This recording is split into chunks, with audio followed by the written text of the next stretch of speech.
ನಿಮ್ಮ ಕನಸು ಸಾಕಾರಗೊಳಿಸೋದಕ್ಕೆ ಶತಪ್ರಯತ್ನ ಮಾಡ್ತಾ ಇದ್ದೀರಾ? ಖ್ಯಾತಿ, ಶಕ್ತಿ, ಕೀರ್ತಿ, ಸಂಪತ್ತು ಎಲ್ಲವೂ ನಿಮ್ಮದಾಗಬೇಕು ಅನ್ನೋ ಛಲ ಹೊಂದಿದ್ದೀರಾ? ಖಂಡಿತ ನಿಮ್ಮದಾಗುತ್ತೆ. ಆದರೆ ಕಂಡೀಷನ್ಸ್ ಅಪ್ಲೈ. ಅದೇನಂದ್ರೆ ನಿಮಗೆ ದುರ್ಗಾಮಾತೆಯ 9ನೇ ಅವತಾರವಾಗಿರೋ ಸಿದ್ಧಿದಾತ್ರಿ ದೇವಿಯ ಕೃಪೆ ಬೇಕು. ಹಾಗಾದ್ರೆ ಆ ಮಾತೆಯ ಕೃಪೆ ಪಡೆಯೋದು ಹೇಗೆ? ಆಕೆಯ ಅವತಾರದ ಹಿಂದೆ ಇರೋ ಪುರಾಣ ಕಥೆ ಏನು ಹೇಳುತ್ತೆ? ಅದೆಲ್ಲವನ್ನ ಹೇಳ್ತೀನಿ ಸ್ಪಾಟ್ಲೈಟ್ ವಿತ್ ಸಭಾನಲ್ಲಿ.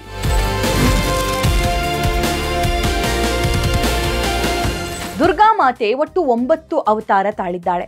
ಅದರಲ್ಲಿ ಪ್ರತಿಯೊಂದು ಅವತಾರಕ್ಕೂ ನವರಾತ್ರಿಯ ವೇಳೆ ಪೂಜೆ ಮಾಡಲಾಗುತ್ತೆ. ಈ ವರ್ಷ ಸೆಪ್ಟೆಂಬರ್ 22ಕ್ಕೆ ನವರಾತ್ರಿ ಸ್ಟಾರ್ಟ್ ಆಯಿತು. ಕೊನೆಯ ದಿನ ಅಂದರೆ ಸೆಪ್ಟೆಂಬರ್ 30ನೇ ತಾರೀಕು ಸಿದ್ಧಿದಾತ್ರಿ ದೇವಿ ಆರಾಧನೆಗೆ ಮೀಸಲಿಟ್ಟಿರೋ ದಿನ. ಆ ದಿನ ನೀವೇನಾದರೂ ಮನಃಶುದ್ಧಿಗಾಗಿ ದೇವಿಗೆ ಪೂಜೆ ಸಲ್ಲಿಸಿದ್ರೆ ನಿಮ್ಮ ಜೀವನದ ಅದೃಷ್ಟದ ಬಾಗಿಲು ತೆರೆಯಿತು ಅಂತಾನೇ ಅರ್ಥ. ಸಿಂಹದ ಮೇಲೆ ಸವಾರಿ ಮಾಡುವ ಸಿದ್ಧಿದಾತ್ರಿ ದೇವಿ 4 ಕೈಗಳನ್ನ ಹೊಂದಿದ್ದಾಳೆ. ಒಂದು ಕೈಯಲ್ಲಿ ಚಕ್ರ, ಇನ್ನೊಂದು ಬಲಗೈನಲ್ಲಿ ಗದೆ, ಒಂದು ಎಡಗೈನಲ್ಲಿ ಶಂಖ, ಇನ್ನೊಂದು ಎಡಗೈನಲ್ಲಿ ಕಮಲದ ಹೂವನ್ನ ಹೊಂದಿದ್ದಾಳೆ. ಸಿದ್ಧಿದಾತ್ರಿಯನ್ನ ಸರಸ್ವತಿ ದೇವಿಯ ರೂಪ ಅಂತ ಪರಿಗಣಿಸಲಾಗುತ್ತೆ. ಹಿಂದೂ ಪುರಾಣಗಳ ಪ್ರಕಾರ ಸಿದ್ಧಿದಾತ್ರಿಯು ತನ್ನ ಭಕ್ತರ ಪ್ರತಿಯೊಂದು ಆಸೆಯನ್ನ ಪೂರೈಸುವ ದೇವತೆಯಾಗಿದ್ದಾಳೆ. ಈ ತಾಯಿ ಕೃಪೆಯನ್ನ ಎದುರು ನೋಡ್ತಾ ಇರೋರು ಸೆಪ್ಟೆಂಬರ್ 30ಕ್ಕೆ ಬೆಳಗ್ಗೆ ಬೇಗ ಎದ್ದು ಸ್ನಾನ ಮಾಡಿ ಪೂಜೆಗೆ ಕುಳಿತುಕೊಳ್ಬೇಕು. ಸಿದ್ಧಿದಾತ್ರಿ ದೇವಿಯ ವಿಗ್ರಹದ ಮುಂದೆ ಕಳಶ ಸ್ಥಾಪನೆ ಮಾಡಬೇಕು. ದೇವಿಯ ಮೂರ್ತಿಯ ಹಣೆಯ ಮೇಲೆ ತಿಲಕ ಬಿಡಬೇಕು. ದೀಪಗಳನ್ನ ಬೆಳಗಿಸಿ ಮತ್ತು ಮಲ್ಲಿಗೆ ಹೂವನ್ನ ದೇವಿಗೆ ಅರ್ಪಿಸಬೇಕು. ಸಾಧ್ಯ ಆದ್ರೆ ಸಿದ್ಧಿದಾತ್ರಿ ಮಂತ್ರವನ್ನ ಪಠಿಸಿ ಮತ್ತು ನಿಮ್ಮ ಪ್ರಾರ್ಥನೆಯನ್ನ ಸ್ವೀಕರಿಸಲು ದೇವಿಗೆ ಆಹ್ವಾನಿಸಬೇಕು. ಈ ದಿನ 9 ರೀತಿಯ ಹೂಗಳು, 9 ರೀತಿಯ ಹಣ್ಣುಗಳು ಪೂಜೆಗೆ ಇಡಲಾಗುತ್ತೆ. ಒಂದು ವೇಳೆ ನಿಮ್ಮ ಮನೆಯಲ್ಲಿ ಸಿದ್ಧಿದಾತ್ರಿ ದೇವಿ ಫೋಟೋ ಇಲ್ಲದೆ, ಮೂರ್ತಿ ಇಲ್ಲದೆ ಇದ್ರೂ ಕೂಡ ದೇವರ ಕೋಣೆಯಲ್ಲಿ ಕಳಶ ಸ್ಥಾಪನೆ ಮಾಡಿ ದೇವಿಯನ್ನ ಆರಾಧಿಸಿ.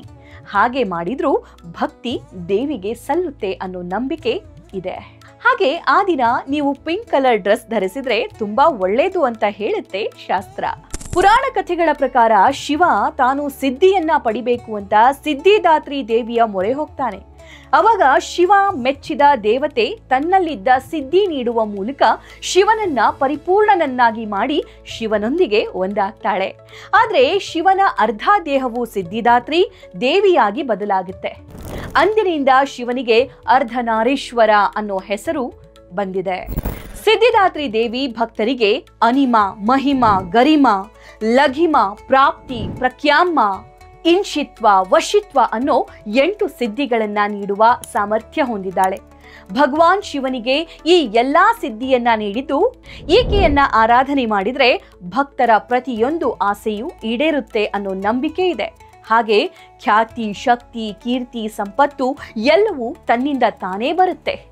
ನಾನು ಕಷ್ಟಪಡ್ತೀನಿ, ಶ್ರಮ ಪಡ್ತೀನಿ, ಆದ್ರೆ ಅದೃಷ್ಟ ಇಲ್ಲ ಅಂತ ಬೇಜಾರಾಗೋರು ಈ ತಾಯಿಯನ್ನ ಆರಾಧಿಸಿದ್ರೆ ಅದೃಷ್ಟ ಸಿಕ್ಕೇ ಸಿಗುತ್ತೆ. ಹಾಗೆ ಈಕೆ ತನ್ನ ಭಕ್ತರಲ್ಲಿರೋ ಅಜ್ಞಾನವನ್ನ ಹೋಗಲಾಡಿಸಿ ಸನ್ಮಾರ್ಗದಲ್ಲಿ ಕರೆದುಕೊಂಡು ಹೋಗ್ತಾಳೆ. ಇದಿಷ್ಟು ಸಿದ್ಧಿದಾತ್ರಿ ದೇವಿಯ ಕಥೆ. ಹಾಗೆ ನಾವು ಈಗಾಗಲೇ ದುರ್ಗಾದೇವಿಯ ವಿವಿಧ ಅವತಾರಗಳು, ಅವುಗಳ ಆರಾಧನೆಯಿಂದ ಸಿಗುವ ಫಲಾಫಲಗಳ ಬಗ್ಗೆ ನನ್ನ ಯೂಟ್ಯೂಬ್ ಚಾನೆಲ್ ಟಾಕಿಂಗ್ ಪ್ಯಾರೆಟ್ನಲ್ಲಿ ಆಲ್ರೆಡಿ ತಿಳಿಸ್ಕೊಟ್ಟಿದ್ದೀನಿ. ಹಿಂದಿನ ಎಪಿಸೋಡ್ಸ್ಗಳನ್ನು ನೀವು ಅಲ್ಲಿ ನೋಡಬಹುದು. ನಮಸ್ಕಾರ.